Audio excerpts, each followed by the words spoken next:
again, for the civil dialogue concept, it just seems to me that, some progression of we could support this or we could support that, but you need to fix it, but that the idea that somehow, some way, it all has to be perfect before we can do anything else. I mean, there were two other big things that happened in the 90s, and you've already indicated that crime went down in the 90s.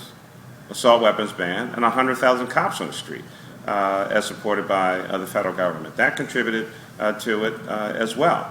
Longer sentences, et cetera, et cetera. I mean, there are a lot of reasons why crime goes down. There are a lot of reasons why crime goes up. Anyone who tells you that they've got the one thing that's going to work, I would suggest you get away from them because they're about to burst into flames. I mean, it just doesn't work like that. Right. So, Exactly. I mean, I think if we're going to have legitimate civil dialogue, which I would love to have, then it also should be progressive. I mean, let's at least try to agree on the individual pieces that we can agree on. So I don't know why the gun show background checks had to take priority over the others. I mean, that seems not to make a whole lot of sense to me. If I go online and try to buy a product, I assume I'm getting, processed in the order in which I came in. And I don't think I'm waiting for somebody from Tuscaloosa to have their thing come through. I'm trying to buy my thing and let's go. Right. So that sounds like a technology issue more than anything else. But I think accepting some level of responsibility to try to address the problem would be a major breakthrough. For whether it's a manufacturer, whether it's a trade association, whether it's a retailer, distributor, everyone has a role to play.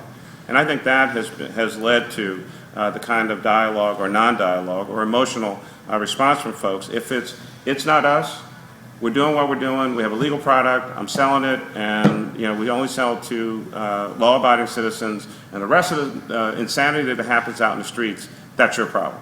Somehow, some way, the products that you make, not you individually, the products that are made by this industry, somehow end up in the hundreds of thousands in the hands of people who should not have them, who did not walk into a licensed federal retailer, who did not go through a background check, and somehow, some way, kids and adults have those weapons. They have them today in Philadelphia, they have them today in New York City, they have them today in Minneapolis, and they all started at a plant and went through a process, and now somehow they're out on the streets causing death and destruction.